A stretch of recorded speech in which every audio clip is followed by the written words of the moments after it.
नेहमी जर तुम्हाला फ्लावरची भाजी तेच खाऊन बोर झालेली असेल तर आज ही भाजी तुम्ही इथे बनवून बघा.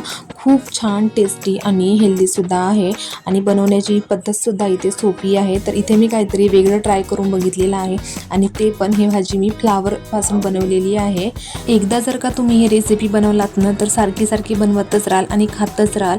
खरंच ही रेसिपी खूप छान होते. भाजी ही खूपच चविष्ट लागते खायलासुद्धा आणि लहान मुलांनासुद्धा तेवढीच आवडणार आणि मोठ्यांना सुद्धा आवडणार. आणि तुम्ही ही भाजी पोळीसोबत सुद्धा खाऊ शकता किंवा मग तुम्ही अशीच खाऊ शकता. अशी खाल्ली तरी खूप मस्त लागते आणि तुम्ही पोळीसोबतही खाल तरी मस्त लागते.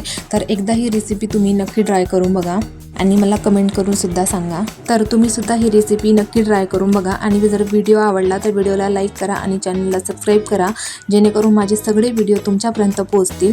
तर चला तर मग व्हिडिओला स्टार्ट करूया. सगळ्यात आधी ना मी इथे कढई घेतली आहे. कढईमध्ये पाणी टाकत आहे. 2 ग्लास पाणी इतकं टाकलेलं आहे मी आणि लगेचच गॅसवर ठेवलेला आहे. आता त्याच्यामध्ये मी पाण्यामध्ये अर्धा चम्मच इतकी हळद टाकलेली आहे आणि सोबतच चवीपुरतं मीठ टाकलेलं आहे.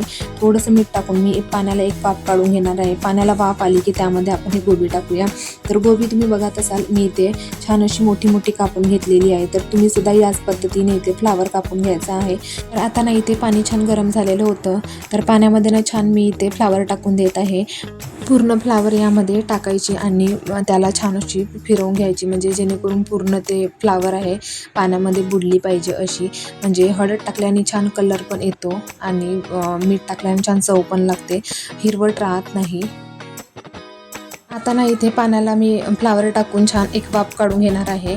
तर सोबतच आता आपण याच्या मसाल्याची तयारी करूया. तर मी इथे ना कढई घेतली आहे. कढईमध्ये 1 वाटी इतकं दही टाकलेलं आहे. सोबतच इथे मी 2 चम्मच इतके लाल तिखट पावडर टाकलेलं आहे आणि सोबतच मी अर्धा चमचा इतकी इथे हळद टाकलेली आहे. चवीपुरतं मीठ, धनिया पावडर, जिरा पावडर आणि इथे 1 बुटलं तेल टाकलेलं आहे. तर आता ना या सगळ्याला छान व्यवस्थित असं मिक्स करून घ्यायचं. छान अशी त्याची पेस्ट केल्यासारखी इथे करायची आहे आपल्याला. छान इथे पेस्ट करून झाली की त्याला नंतर बाजूला ठेवूया आणि मग नंतर आपण आपली फ्लावर बघूया. आता ना ही ग्रेव्ही माझी छान मिक्स करून झालेली आहे. तर आता त्याला बाजूला ठेवलेला आहे. तर इथे बघू शकताय तुम्ही फ्लावरला किती छान असा कलर आलेला आहे. व्हिडिओमध्ये तुम्ही बघू शकता इथे किती छान कलर आणि सोबतच दिसायला पण इथे किती छान दिसत आहे. आता ना ही इथे एक वाफ काढून झालेली आहे फ्लावरला. तर आता ना ही या ग्रेव्हीमध्ये आपल्याला टाकायची आहे पूर्ण काढून.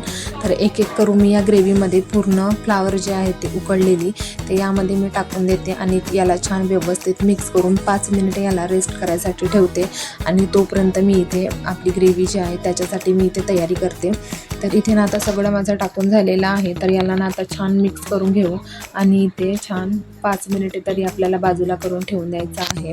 एकदा जर ही रेसिपी तुम्ही ट्राय केली तर तुम्ही खातच राहाल आणि नेहमी ट्राय करतच राहाल.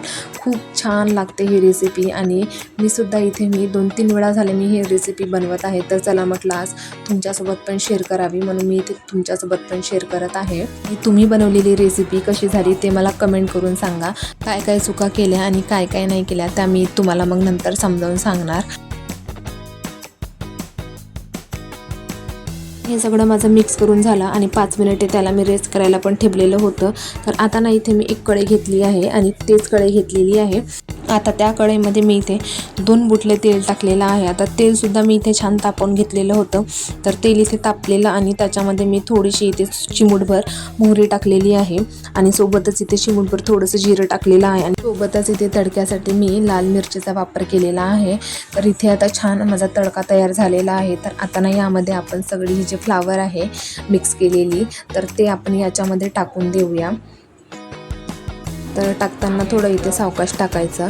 तर इथे छान व्यवस्थित मी हे सगळं टाकलेलं आहे. तर आता ना याला छान व्यवस्थित मिक्स करून घेऊया आणि किमान इथे 10 किंवा 5 मिनिटे आपल्याला याला शिजवून घ्यायचं आहे. तर यामध्ये ना मी टमाटरसुद्धा ॲड करणार आहे आणि सोबतच मी इथे मिरचीसुद्धा ॲड करणार आहे. तर मी काय सामग्री लागते ते मी स्टार्टिंगला दाखवलेलं नव्हतं. तर हा व्हिडिओ तुम्ही शेवटपर्यंत बघा म्हणजे तुम्हाला समजून येईल की मी यामध्ये काय गोष्टी ॲड केलेल्या आहेत ते. तर आता ना इथे छान असं मिक्स करून झालेलं होतं. सोबतच आता यामध्ये मी टमाटर टाकत आहे.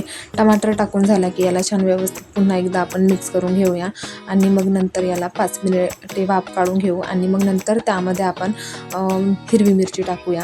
तर व्हिडिओ शेवटपर्यंत बघा स्टेप बाय स्टेप म्हणजे तुम्हाला समजेल.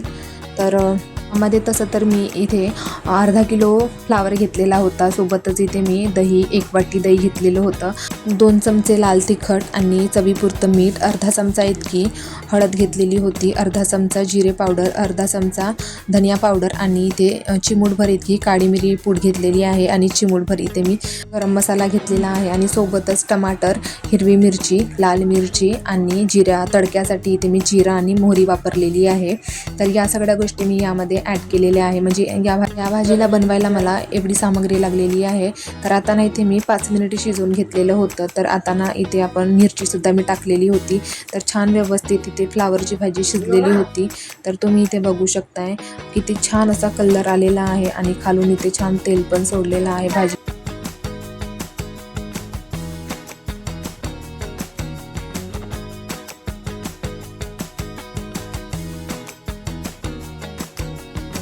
इथे ही रेसिपी पूर्णपणे तयार झालेली आहे. तर आता ना मी यामध्ये सांबार वगैरे टाकून छान याला एकदा पूर्ण फिरवून घेणार आणि मग तुम्हाला मी प्लेटमध्ये काढून दाखवणार, सर्व करणार. तर बघू शकता इथे सांबार वगैरे मी टाकलेला आहे. आता याला ना फिरवून घेते. तर व्हिडिओ कसा वाटला ते कमेंट करून सांगा आणि व्हिडिओ आवडला तर लाईक करा आणि चॅनलला सबस्क्राईब करा, जेणेकरून माझे सगळे व्हिडिओ तुमच्यापर्यंत पोहोचेल. तर भेटूया पुढच्या व्हिडिओमध्ये. Bye bye.